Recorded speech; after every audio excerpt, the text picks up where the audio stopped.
opisina at kausapin ang commissioner para mailagay ang tao niya sa isang pwestong nagbabayad lamang ng 2,000 sa loob ng isang buwan. Bakit? Pag-aaksayahan ng panahon ang isang senador na pumunta sa isang opisina para lamang lakarin ang appointment to an office that does not pay more than 2,000 pesos. Do you know why? They do this, they plant their protégés in the various corrupt offices of our government, not only CIT, but also BIR, Bureau of Customs, Bureau of Public Works, and others, so that they will have a regular participation in the illicit income of that corrupt employee. That is why it is virtually impossible to fight graft, because although it is practiced in the low and medium levels of our bureaucracy, it is actually sourced from and protected at the highest levels of our government. We are enmeshed and entrapped not only in a culture of corruption, but in a virtual subculture of political hypocrisy. Itong mga leader natin na tinatawag akong walang pakikisama, akala mo kung mag-orate about public service ay kung sino silang nagmamalinis. Pero yung hangad lang pala nila ay maglagay ng mga tauhan nila sa mga napakaruming opisina kamukha ng CID. At hinihalakita nila ako at hinapol nila ako at tinanggal sa gobyerno dahilan lang doon. Dahil ayaw ko ilagay ang mga tao nila. Yan ang ibig silang sabihin, pakikisama sa gobyerno. If that is the charge, then I plead guilty. Pagkatapos, wala raw akong pakikisama dahil nung nasa DAR, mahilig pala itong ating mga kongresista mag-follow up ng mga kontrata. Lalo na kung ang kontrata ay naghahalaga ng higit sa 1,000,000 piso. Bakit nila gustuhin mag-follow up ng kontrata? Wala silang pakialam sa kontrata. The function of a member of the legislative branch of government is to legislate, to promulgate laws that will promote the national interest. Then why are they spending official time and resources following up public works contracts? Kamukha nitong earthquake sa Baguio. Marami na namang public works contracts yan. Ito lang pag-deliver ng relief goods, siguradong that is attended by graft and corruption. Yung mga imported na relief goods, nandyan na lahat sa daog. Pinagbili na ng mga tumanggap sa gobyerno. At ang pinamimigay nila ay puro local na. Kaya pumunta kayo ngayong araw sa daog, tingnan niyo kung makabili kayo ng local na corned beef o local sardines, wala na. Puro na imported ang binenta nila. Kasi yung nanggaling na imported canned goods for our earthquake victims have been sold in the markets and replaced with locally manufactured foodstuff. Yan ang sinasabi nila, wala akong pakikisama dahil pag ni-follow up pala ng isang senador o kongresista ang isang public works kontrata, kailangan ay pirmahan mo kaagad. Kung hindi, you will be the subject, as I was, of a privileged speech charging you with graft and corruption, or even worse, of a legislative investigation.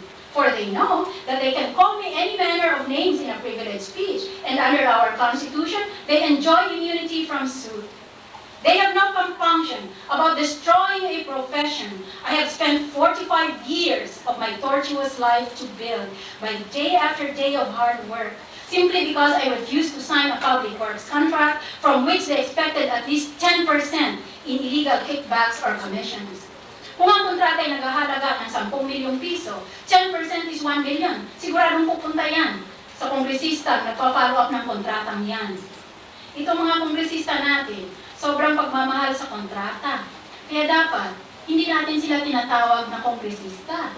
Dahil hindi sila hilig na magtrabaho sa kongreso. Hilig nila kontrata. Kaya dapat, imbes na kongresista, ay dapat tawagin natin silang kontratista.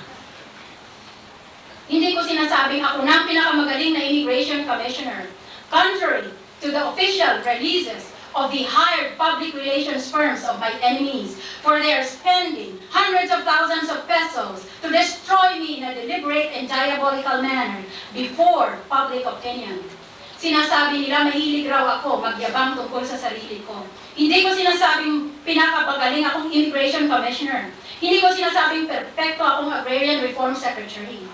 My work was riddled with defects and inconsistencies, for I am human, and what is more, I am a freshman in government. I plead guilty then to these charges.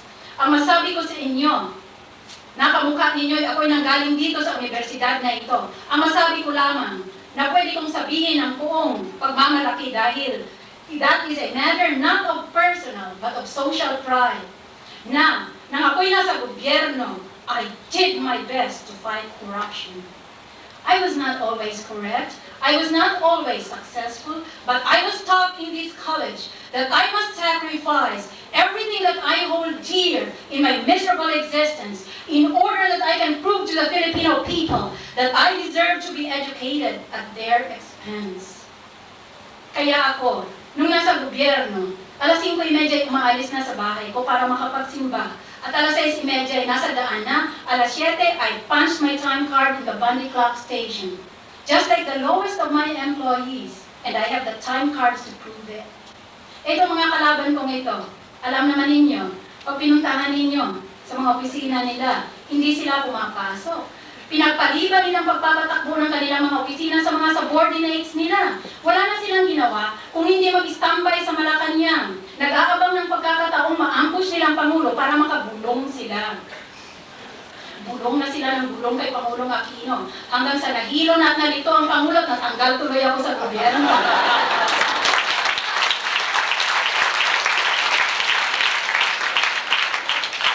At hindi ko sila masagot dahil wala ako roon.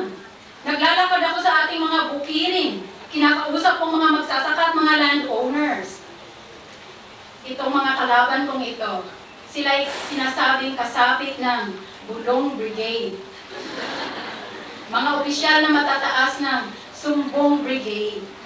Ang masasabi ko lamang na kung pahintulutan ako ng may kapal at kung tulungan ninyo ako, masasabi ko na itong mga kalaban kong ito, magiging kasali ito ng Pulong Brigade sa 1992.